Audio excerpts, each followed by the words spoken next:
All right, welcome back. We have a new episode of My Army Days with Elvis to get to. We have not read from Johnny Lang's book in a while. Thanks to all that are watching from here to the Great Unknown, Child Bride, Elvis and Lucy's Are You Lonesome Tonight, Inside Elvis, Elvis and Kathy.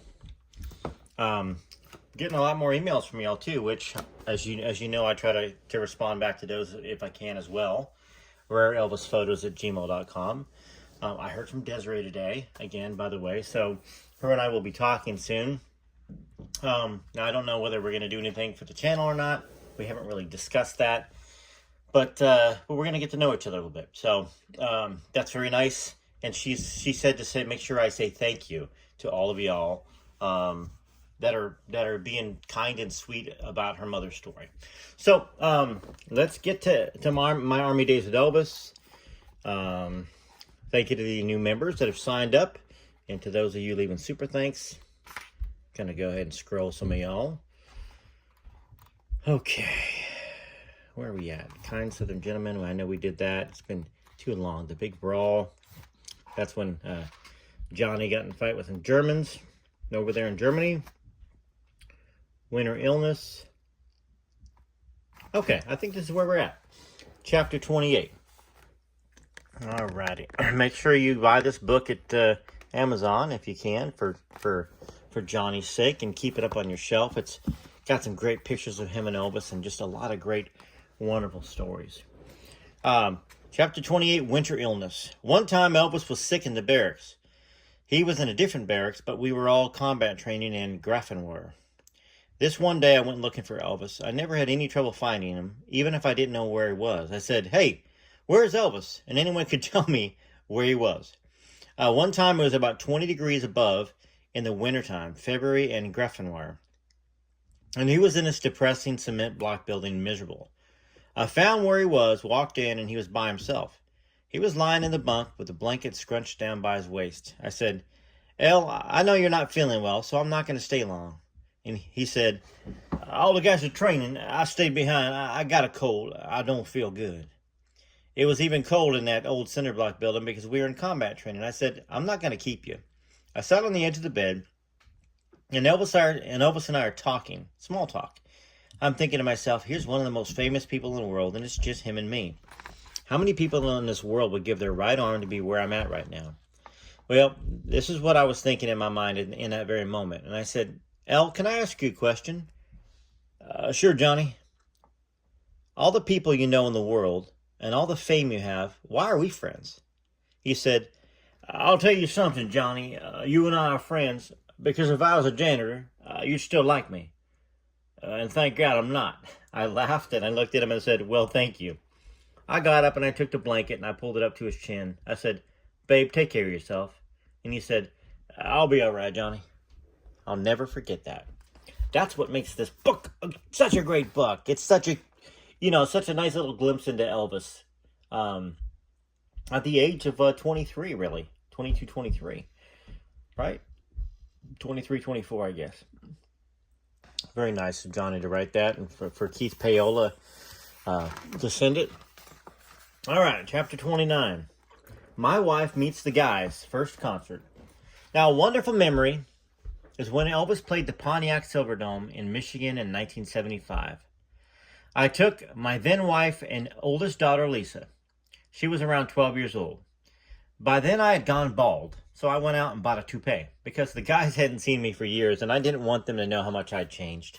Red was there, Lamar, they're all with the band, and by then they were called the Memphis Mafia. I said to Lisa and my daughter and Louise, my wife of 30 years, "Let's go and say hi to the guys." Well, I showed up with this toupee on. I think that's how you say it. Because, as I said, they didn't know I was bald. I hadn't seen them in about 15 years. Once we got up there, we went up. Who spots me? Lamar, Charlie, and Red. They're all there. Charlie said, "Hey, Johnny, you're looking good. How are you doing?" I answered, "Hey, guys, tell them Louise and I said hi." Well, my wife had always taken these stories for granted because it was no big deal. But when I went there with her, all the guys remembered me, and it was a great feeling. My wife got a big old kick out of it. It's a long time, 1975, and we're going to find out why, towards the end of the book here, Johnny wasn't part of the Memphis Mafia. Well, we're talking 17 years, 58 to 1975. So that's nice that they remember Johnny. She got so nervous as we were saying our goodbyes because they're getting ready to play, and she said to Red, "When you see Elvis, please kiss him for me." Red said, "It's not my day." She turned every color in the book. She was embarrassed, and she didn't know what to say. I said, "I'll see you guys. When you see Elvis, tell him I said hi." Now, I never got backstage to see Elvis, but it was great seeing the guys. A subtle coincidence.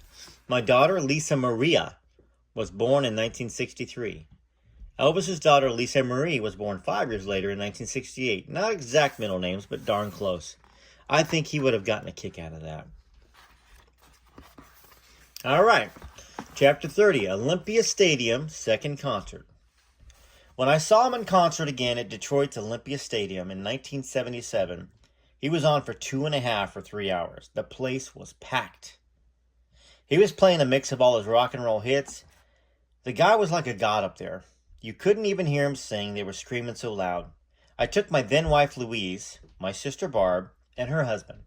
Now after the concert, we were able to get close enough to run into the old gang. Charlie Hodge, Red West, etc. They told us where the hotel was, where Elvis was staying, so we decided to try and see him there after the show. And my heart was pounding. I hadn't seen him at this point for 17 years. My brother-in-law took me to the hotel where he was staying in Detroit. Elvis was in his hotel room upstairs. I thought, man, I'm downstairs. He's just upstairs. I've got to go see him. Well, we got on the elevator. Charlie Hodge is on the elevator with 3 or 4 guys in a band because the concert's over with, so they're going to the bar. I said, "Hi, Charlie, it's Johnny." Johnny Lang. We're shaking hands and chatted for a few minutes. During the conversation, I asked, "You still got that watch Elvis gave us?" I asked this because Elvis gave both of us those watches in 1958, and he said, "Nope, I don't have it anymore." He asked, "Still have yours?" I said, "Yeah, I sure do." He goes, "Hey, man," and then Johnny said, "Hey, man, I'd sure like to see El." Now, I'm not sure if he was drinking or what it was. I don't know, but he got cocky with me. I gently tried to maneuver past the guys on the elevator, and Charlie goes into a karate stance and squared off with me, as he reminds me of his karate training. As a steel worker for 20 years by then, I was in decent shape myself. I said, "You've got to be kidding me." I started to get angry with him, and then I diffused it. My sister said, "Johnny boy." I said, "All right." I said to Charlie, "Would you at least tell Elvis that I'm here and I'd love to see him?" He said, "Yeah, I'll tell him when I see him that you said hi, but right now he wouldn't see his own mother after a concert." Well, he never told Elvis he saw me. There's no way. Maybe Charlie was in a bad mood. I don't know his personality, and I don't care. All I know is that he didn't tell Elvis about me being there, and it broke my heart because I hadn't seen him in so long. I'd love to have gone up there and brought my wife, my sister, and her husband. I always wondered how he would have responded to seeing me again. So this is 1977 in Detroit's Olympia Stadium. So, my opinion on a couple of different possibilities. First off, Charlie hadn't seen Johnny in forever. Johnny really wasn't part of the crew anymore. Elvis did need his rest, and Elvis could have been sick after the show. Charlie didn't like the fact that Johnny still had his watch, and Charlie didn't.